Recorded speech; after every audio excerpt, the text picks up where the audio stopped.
Sebenarnya apakah ke-8 pintu syurga tu? Okey. So saya akan share 8 pintu syurga tu. Jadi soalan saya pagi ni untuk saya dan juga kita semua adalah, kita semua nak masuk syurga, dan mana satu pintu agak-agak yang kita akan masuki syurga melaluinya? Adakah pintu solat? Adakah pintu sedekah? Adakah pintu puasa? Pintu menahan marah? Pintu taubat?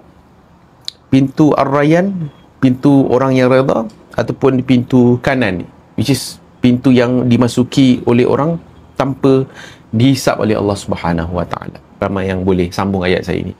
Kalau sebut fa inna ma'al usri yusra, inna ma'al usri yusra, kan, dia bukanlah selepas kesusahan tu ada kemudahan.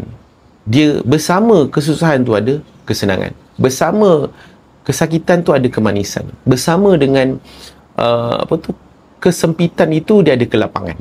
Apa maksud dalam kesempitan tu ada kelapangan? Tak faham lah dai.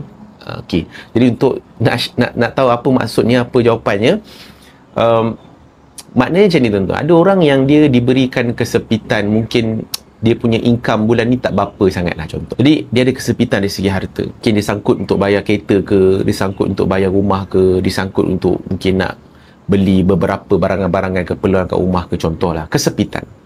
Tetapi dengan tetapi dengan kesempitan duit itu buatkan dia menjadi lapang, sebab masa kesempitan duit itulah dia banyak mengadu pada Allah. Banyak dia bercerita ke Allah, ya Allah tak cukup bulan ni, ya Allah, ya Allah. Banyak dia sujud pada Allah. Banyak dia berdoa kepada Allah. Banyak dia memperbetulkan balik hubungan dia dengan manusia.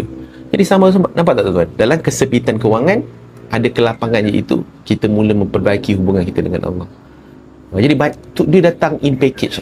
So bila kita hubungan kita dengan Allah ni makin baik, kita makin hampir dengan Allah, apa kebahagiaan boleh mengatasi kebahagiaan itu? Bila satu orang hamba boleh kembali pada Tuhannya.